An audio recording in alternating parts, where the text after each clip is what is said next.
All right, today we are going on a culinary adventure. That's right. We're diving deep into the world of food and beverage cost control. Ooh, that sounds a little dry. Are we talking spreadsheets and calculators? Well, there might be a few numbers involved, but trust me, this is way more fascinating than you think. Okay, you've got my attention. Convince me. Why should I, a regular person who just enjoys a good meal, care about restaurant finances? Because understanding how restaurants manage their costs and sales can unlock a whole new level of appreciation for that delicious plate of food in front of you. I'm intrigued. What kind of insider knowledge are we talking about here? We're going to be exploring the strategies and secrets behind menu pricing, inventory management, portion control, and so much more. We're essentially cracking the code of how restaurants make their money and what goes into crafting those mouth-watering dishes you love. Okay, I'm officially on board. Let's dive in. All right, let's start with something everyone's familiar with, the menu. Ah, the menu. The gateway to deliciousness. Exactly. But it's also a powerful tool for restaurants to control costs and maximize profits. They use a technique called menu engineering. Menu engineering. Sounds like a fancy term for just listing dishes. Not quite. It's all about strategically analyzing each item on the menu based on its popularity and profitability. Popularity, I get. You want to offer dishes people actually want to eat. But how do you measure profitability? By looking at the contribution margin. That's the difference between the selling price of a dish and the cost of the ingredients used to make it. So the higher the contribution margin, the more money the restaurant makes from each sale. Precisely. Restaurants want to identify their stars dishes that are both popular and highly profitable. Makes sense. So they push the stars and maybe reconsider the dogs, the dishes that aren't doing so well. Exactly. They might tweak the menu, adjust pricing, or even remove underperforming items altogether. So it's a constant dance between what customers crave and what makes financial sense for the business. Absolutely. Now let's move beyond the menu and talk about another critical aspect. Making sure every sale counts. Okay, so the customer has ordered. What happens next? It might seem obvious, but accurately recording every single sale is paramount. Any mistakes, underselling, or even giving away food and drinks without proper tracking can eat into profits. Like leaving money on the table, literally. Precisely. That's where systems like sales control sheets and those ubiquitous point-of-sale POS systems come into play. Ah, the POS systems, those sleek screens at the counter. Yes. They're not just for taking orders. They're powerful tools for tracking sales, analyzing trends, and even evaluating employee performance. Really? They can do all that? Absolutely. They can track the popularity of different dishes, monitor sales per server, and even calculate key metrics like average sale per customer and total sales per seat. So they give restaurants a real-time snapshot of their financial performance. Exactly. And that data is essential for making informed decisions about everything from menu adjustments to staffing levels. This is fascinating. It's like a whole behind-the-scenes world I never knew existed. Now let's talk about costs, the other side of the profitability equation. All right, bring on the number. Well, not just numbers, but understanding the different types of costs restaurants face. We have fixed costs. Like rent, utilities, those kinds of things that stay the same regardless of how busy the restaurant is? Precisely. And then there are variable costs. Those are the expenses that fluctuate based on sales volume, like food and beverage costs. Exactly. More customers mean more ingredients, more drinks, and potentially even more staff to handle the increased demand. So a busy Friday night means higher variable costs compared to a slow Tuesday lunch. Absolutely. Now, when it comes to food costs, it's crucial to understand average unit cost. Okay, what is that exactly? Let's say a restaurant buys a whole salmon for $100. They can get about 20 portions from that salmon. The average unit cost per salmon portion would be $5. Makes sense. It helps them determine how much each serving actually costs them. Precisely. And then we have total sales, which is pretty straightforward. The total revenue from all sales over a specific period. Okay, so we've got sales, fixed costs, and variable costs. How do these all come together to determine a restaurant's profitability? That's where the concept of cost-volume-profit relationships comes in. The basic equation is sales, variable costs, plus fixed costs, plus profit. So the money coming in has to cover all the expenses, and what's left is profit. Exactly. A key concept here is the break-even point. That's the level of sales needed to cover all costs, where profit is zero. So it's the point where the restaurant is no longer losing money, but not yet making a profit. Exactly. To calculate the break-even point, you need to understand the contribution margin, which is the amount each sale contributes towards covering fixed costs and generating profit. So even if a restaurant has a seemingly good food cost percentage, they might not be profitable if their sales volume is too low. That's a great point. A low food cost percentage doesn't guarantee profitability. Factors like pricing, customer volume, and overall cost management all play a crucial role. This is really eye-opening. It's a much more complex picture than I initially imagined. Absolutely. Now let's move on to another crucial area: purchasing and receiving. So we're talking about how restaurants get all those delicious ingredients in the first place. Exactly. Establishing strong control over the purchasing process is essential for both quality and cost control. What are some key considerations here? First, understanding the difference between perishable and non-perishable foods. Perishables being things like fresh produce and seafood that need to be used quickly, right? Precisely. Non-perishables, on the other hand, are items like canned goods or dry pasta that have a longer shelf life. So different purchasing strategies for each. Absolutely. For perishables, frequent ordering in smaller quantities is key to maintain freshness and minimize waste. For non-perishables, larger bulk orders can often lead to cost savings. Makes sense. How do they ensure they're getting the quality they expect? Many restaurants use standard purchase specifications. These are detailed descriptions of the desired quality for each ingredient. So they're not just ordering tomatoes, they're specifying the exact type, size, and ripeness they need. Exactly.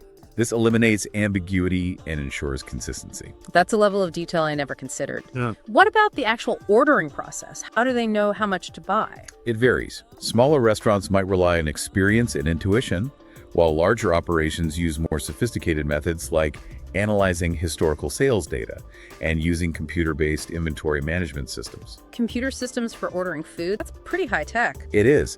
These systems can analyze past sales, track inventory levels, and even generate automated purchase orders. Wow, that takes a lot of the guesswork out of it. Definitely. And large restaurant chains often use centralized purchasing systems to leverage their buying power and get better prices. So instead of each restaurant ordering individually, they pool their needs and buy in bulk. Exactly. It's a cost-effective strategy for large operations. Makes sense. Now, the food has arrived. What happens next? Receiving is a critical control point. Someone needs to carefully check that the delivered goods match the order in terms of quantity, quality, and price. So it's not just about unloading the truck, it's about verifying everything is correct. Absolutely. Any discrepancies need to be documented and addressed immediately. That seems like a very thorough process. It is, and once everything is received and checked, it's time for proper storage. Storage. That sounds pretty straightforward. Well, it's more than just putting food in the fridge or pantry. Proper storage is about preventing spoilage, waste, and even theft. Preventing theft? You mean people stealing food from the restaurant? It can happen, unfortunately. That's why secure storage areas and controlled access are so important. Makes sense. How do they keep track of all the food they have in storage? They differentiate between directs and stores. Directs are perishables meant for immediate use. Stores are staples that are kept in inventory. So directs are like the ingredients going straight to the kitchen, and stores are like the pantry items. Exactly. And for stores, they use a system of requisitions to control the flow of ingredients from storage to the kitchen. So the chef can't just grab a bag of flour, they need to fill out a requisition form. Precisely. It ensures accountability and accurate cost tracking. This is a surprisingly intricate system. It is, and it doesn't stop there. We also have intranet transfers for moving food between departments within the same restaurant, and inter-unit transfers for moving goods between different locations, like a central bakery supplying multiple restaurants. Wow, it's all about meticulously tracking every ingredient from the moment it arrives to the moment it's used. Exactly. Now let's move into the heart of the operation: food production. All right, time to get cooking. And controlling food production is all about managing portion sizes and production volume. Let's start with portion control. I get why portion control is important for consistency, but how does it relate to cost control? If portions are too big, you're essentially giving away food, which directly cuts into your profit margins. So a few extra fries here and there can add up. Absolutely. That's why standard portion cost is crucial. It's the predetermined cost for a single serving based on the recipe and portion size. And how do they determine that standard portion cost? They might conduct butcher tests to determine the usable yield from meat cuts and cooking loss tests to account for weight loss during cooking. Butcher tests and cooking loss tests. That sounds pretty scientific. It is. but these tests help ensure accurate cost calculations. Smaller restaurants might rely on standardized yield figures from industry resources, but conducting your own tests provides the most accurate data. So they're really trying to pinpoint the exact cost of every single serving. Exactly. Now, let's talk about managing production volume. So this is about making sure they're cooking the right amount of food. Precisely. It's all about minimizing waste. They don't want to have a ton of leftovers that end up going bad. How do they figure out how much of each dish to prepare? One common method is using a popularity index, which analyzes the percentage of total sales each menu item represents. So they use past sales data to predict future demand. Exactly. This information, along with other factors like weather and special events, goes into creating production sheets that guide the kitchen staff on how much of each dish to prepare. So it's a constantly evolving process of forecasting, preparing, tracking, and adjusting. Precisely. And they also use void sheets to track rejected or returned portions, which helps monitor kitchen performance. Okay, so they're meticulously tracking every aspect of food production. Now, how do they get a big picture view of their overall financial performance? That's where regular monitoring of food costs and inventory comes in. There are different inventory valuation methods, like FIFO and LIFO, which can impact reported costs. FIFO and LIFO, those sound familiar from accounting class. They are standard accounting methods, but the specific method chosen can affect the calculated cost of goods sold, especially during times of fluctuating ingredient prices. So the way they value their inventory can actually change their financial report. Exactly. And they use a basic formula to calculate the cost of food issued. Beginning inventory plus purchases ending inventory. So they're essentially tracking the flow of food and its associated costs? Precisely. Then they calculate the food cost percent by dividing the cost of food sold by total food sales. And this percentage is a key indicator of how efficiently they're managing their food costs. Absolutely. And it's crucial to compare actual inventory levels with the book value, what their records indicate they should have to identify discrepancies. Discrepancies could mean theft, spoilage, or just errors in record keeping. Exactly. Yeah. And many restaurants even do daily food cost calculations for more immediate insights. So they're not just looking at the big picture, they're also keeping a close eye on the day-to-day numbers. Precisely. And they might use detailed reports that break down costs by categories like directs and stores to pinpoint specific areas of concern. It's all about staying on top of the numbers. Now, how do they know if their costs are in line with what they should be? That's where standard cost comes in. It's the predetermined cost of producing a menu item based on their established standards for ingredients, portion sizes, and preparation methods. So it's like a benchmark for how much each dish should ideally cost them to make? Exactly. And they regularly compare actual costs with these standard costs to identify inefficiencies and potential cost savings. So if their actual cost for a burger is consistently higher than the standard cost, they know something needs to be adjusted. Precisely. They might use forms or computer programs to track these variances and identify areas for improvement. This all ties back to that idea of continuous monitoring and making adjustments as needed. Absolutely. And let's revisit menu engineering and those 4 categories we discussed earlier: stars, plow horses, puzzles, and dogs. Right. The stars are the high popularity, high profitability dishes. The plow horses are popular but less profitable. The puzzles are less popular but highly profitable. And the dogs are both unpopular and unprofitable. Exactly. And based on this analysis, restaurants can make strategic decisions about each category. Like promoting the stars, trying to boost the profitability of the plow horses, figuring out how to make the puzzles more appealing, and potentially getting rid of the dogs. Precisely. It's all about maximizing both customer satisfaction and profitability. This is a really fascinating framework for thinking about menu management. Now, what about attracting more customers and encouraging them to spend more? Well, attracting customers starts with factors like location, service quality, atmosphere, and reputation. So being in a good location with excellent service and a great ambiance will naturally draw people in. Absolutely. And online reviews and guidebook ratings play a huge role in influencing potential customers. So reputation is everything in today's digital world. It is. And once customers are in, suggestive selling techniques can help maximize their spending. Ah, suggestive selling. Like the waiter recommending a specific wine pairing or suggesting a delicious dessert? Exactly. It's about subtly guiding customers towards choices that enhance their experience and increase the restaurant's revenue. And of course, appropriate pricing is key. Absolutely. The prices need to reflect the perceived value of the food and service while also being competitive within the market. It's a delicate balance. It is. And measures like numbered guest checks and POS systems ensure all those sales are accurately recorded. So we've covered food cost and sales. What about beverages? Beverage control has its own set of considerations. We have different categories like spirits, wines, beers, and non-alcoholic mixers. And I imagine security is even more important for beverages because of the potential for theft. Absolutely. Assigning responsibility, using special locks, and even implementing surveillance systems are common practices. Makes sense. What about inventory management for beverages?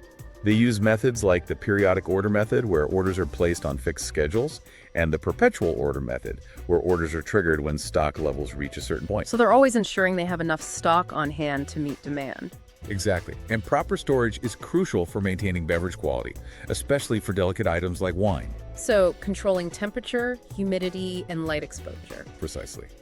And just like with food, they use a requisition system for issuing beverages from storage to the bar. Okay, so the bartender can't just grab a bottle of tequila without proper authorization. Exactly. And maintaining appropriate par stock levels at the bar is essential for efficient operation.